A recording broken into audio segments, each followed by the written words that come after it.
Family and fellow soldiers, I'm the Professor, and this is the Moment of Truth. Today is the day that the federal government decided that Dr. King's birthday should be observed, but it's mostly so that the government could give themselves a 3-day weekend. Let's not get it twisted. Keep in mind, this is the exact same government who harassed and persecuted Dr. King, and who many of them were also the ones responsible for his assassination. Having realized that they could not defeat him in life, they've been ever since trying to find a way to co-opt him in death. Neely Fuller said that white supremacy believes in taking both sides of the conversation. And we see this displayed in ridiculous clarity today, when you have white supremacists who claim that Dr. King would never have approved of critical race theory, while they aggressively push laws meant to ban Dr. King and his fight against racism from being taught in schools, because that would be critical race theory. Starting in the 1990s, the same white supremacists who were calling Dr. King a communist agent back in the 60s had suddenly decided that they were going to try to hide behind Dr. King to defend their own attempts to try to drive black people out of schools and businesses. Now let's get one thing straight. Dr. King was fully in favor of affirmative action before affirmative action even existed. In 1964, in his book Why We Can't Wait, Dr. King wrote, "Whenever the issue of compensatory treatment for the Negro is raised, some of our friends recoil in horror. The Negro should be granted equality, they agree, but he should ask nothing more. On the surface, this appears reasonable, but it is not realistic." Now keep in mind, this is before the Civil Rights Act and Voting Rights Acts got passed. Now, this is before there was such a thing as affirmative action, but Dr. King was already showing that from black people's alleged friends, there were already these arguments that, well, why is it that you're wanting legal policies? We really shouldn't be doing that. Dr. King was saying that there must be compensation for the centuries of deprivation, and it was the white friends, your white liberals, by the way, saying, this is horrible, we shouldn't be doing this at all, which they would never say to anyone else. Dr. King also said that a society that has done something special against the Negro for hundreds of years must now do something special for the Negro. So let's make sure we get that straight before anything else. Dr. Martin Luther King Jr., he was advocating for affirmative action before affirmative action even existed. He was advocating for reparations before reparations even existed. Now, if you understand that Dr. King was in favor of affirmative action before affirmative action even existed, that he was openly and aggressively advocating for racial policies that would help to repair the damage that white supremacy and institutional racism had done against black people, and he was doing this over the objections of white liberals, if that's what Dr. King was standing for, then you don't even have to ask where he would stand on the issue of critical race theory. At the very same time that America refused to give the Negro any land, through an act of Congress, our government was giving away millions of acres of land in the West and the Midwest, which meant that it was willing to undergird its white peasants from Europe with an economic floor. But not only did they give the land, they built land-grant colleges with government money to teach them how to farm. Not only that, they provided county agents to further their expertise in farming. Not only that, they provided low interest rates in order that they could mechanize their farms. Not only that, today many of these people are receiving millions of dollars in federal subsidies not to farm, and they are the very people telling the black man that he ought to lift himself by his own bootstraps. So there you have it.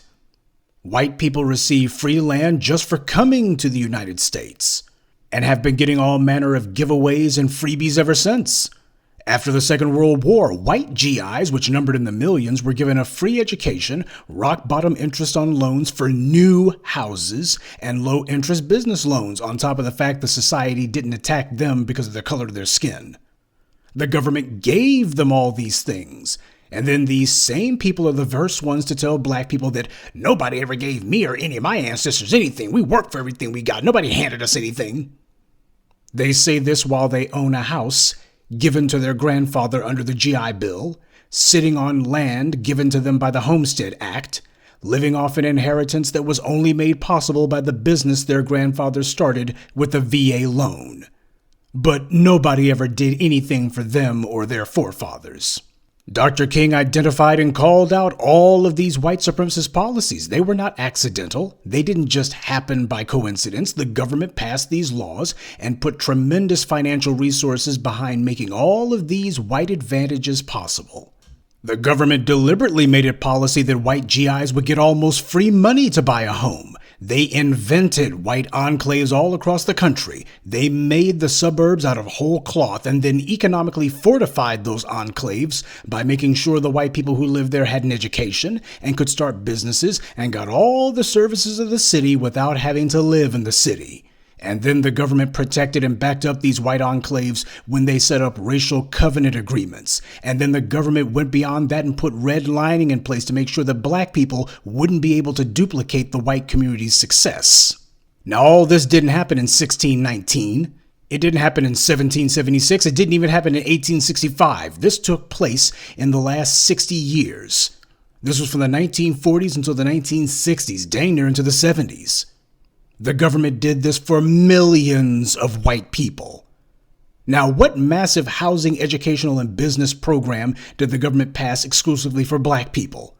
What racial covenants were there for black areas to make sure that affluent black areas could remain white-free? Did the government respect the boundaries of where black people lived, or did they bulldoze them and give the land to white universities, like the University of Georgia? No, the U.S. government didn't pass any laws to help black people, though they did pass laws that would shoot down any fair housing programs. The fact is that the state of California voted a fair housing bill out of existence before anybody shouted black power or before anybody rioted in Watts. Many of the senators from the North and the West, and congressmen generally, who voted for civil rights legislation in 64 and even 65 with the Voting Rights Bill, refused last year to vote for civil rights legislation because it dealt with an issue applicable to the North, the whole housing question. And this, it seems to me, was the greatest expression of the hypocrisy of many of our citizens and many of the senators and congressmen of the North. And so the collision course is set. The people cry for freedom, and the Congress attempts to legislate repression. Unemployment rages at a major depression level in the black ghettos.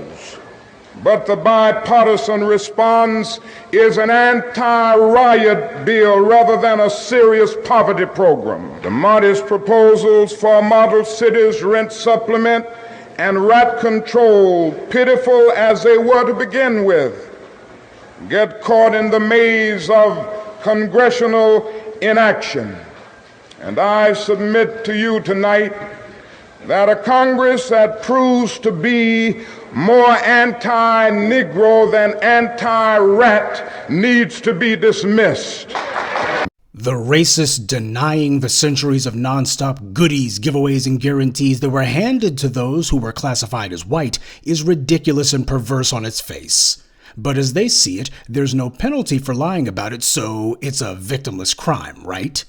The people who we see screaming and whining the most about critical race theory are the beneficiaries of the advantages that slavery and the institutional systemic racism that followed have given them. All of this caterwauling and crybabying by these flash mobs, most of whom are being paid to go to these school boards, most of whom don't actually live in the areas where they're complaining, and they don't even have kids in those areas in many cases, and yet we see these crisis actors putting on phony hysterics as if they're under some sort of threat, even though they can't tell you what the threat is. For the few of these crisis actors who actually have children, their children are incapable of counting, can't find the United States on a map, and their biggest concern is that their kids might read about racism in America. That would actually be a good thing, considering that most of their kids can't read to begin with. But everyone understands that this is just another white, right, anti-black racist program that's at work here. The phony outrage about critical race theory isn't about schools or children. They don't care about their schools or their children. Otherwise, they'd be doing something about all these mass school shootings. It's about the same thing it's always been about.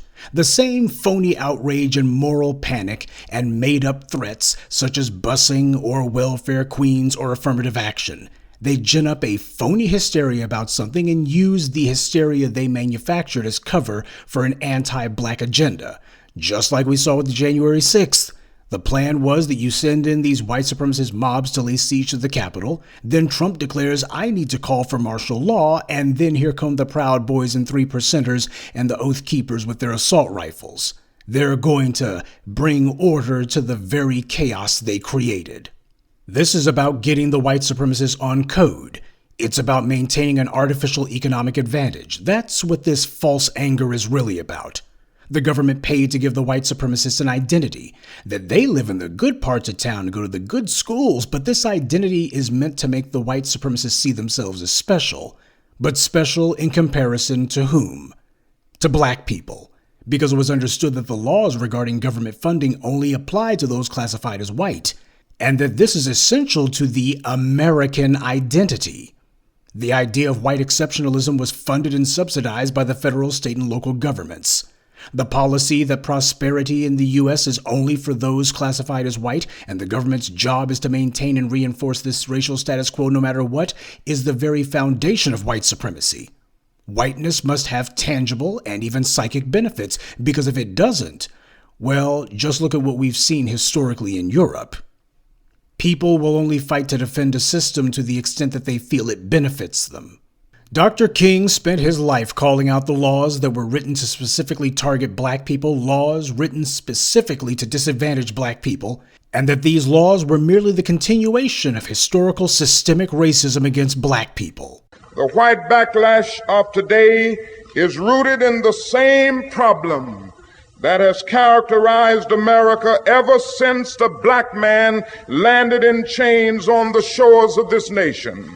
This is where the phony hysteria about critical race theory comes from. Black people have forced a national discussion on race, particularly black people's position in the society. We've pushed it to the forefront of the national discourse.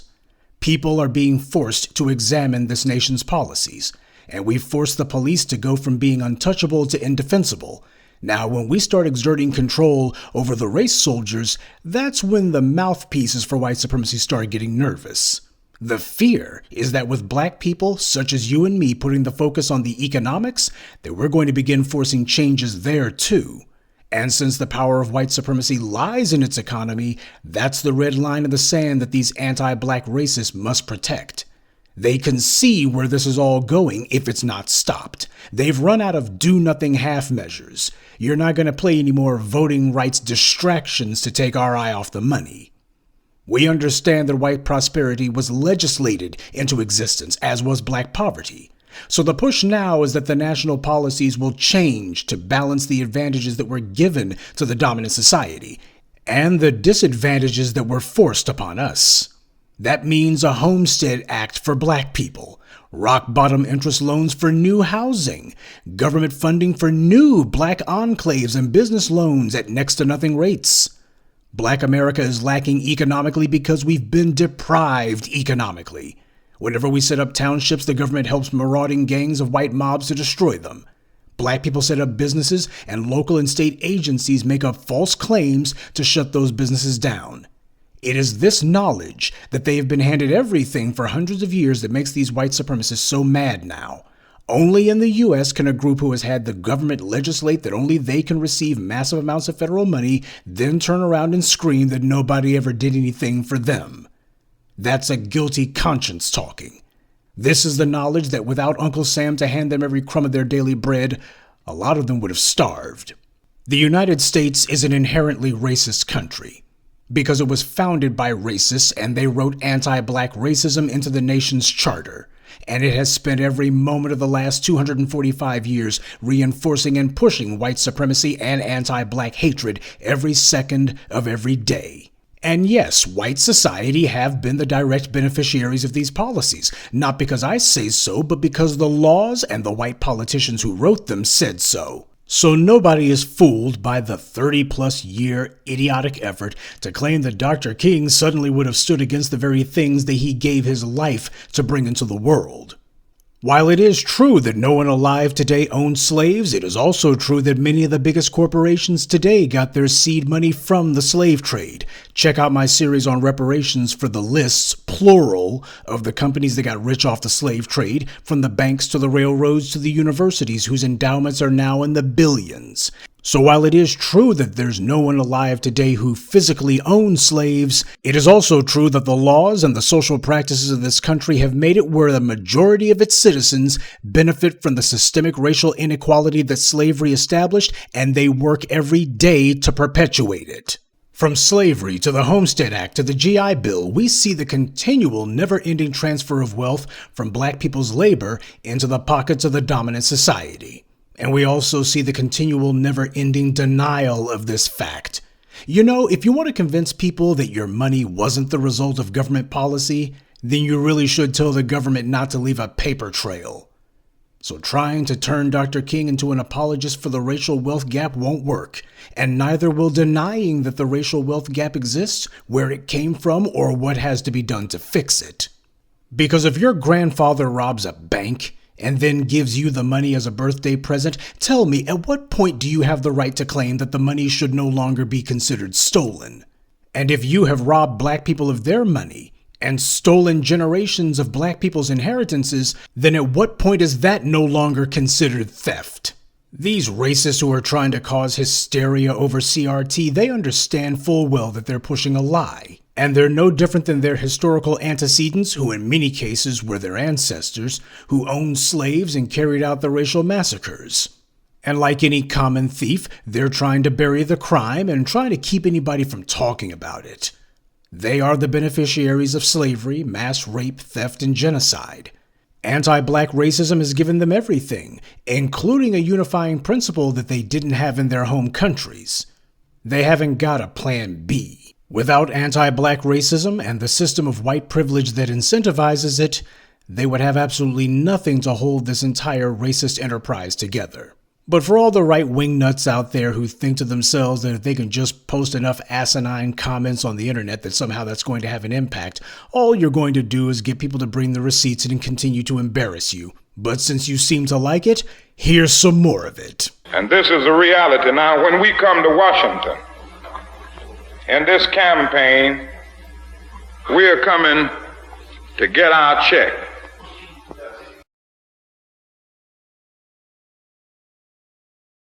Good day, and be one. I'd like to take a moment to mention some of our contributors: George Montgomery, Mandisa, Kareem, Jeremiah Hatton, and Mark Jefferson. Salute to them, and thank you to everyone for listening, liking, and sharing this message. Black empowerment only exists because of you.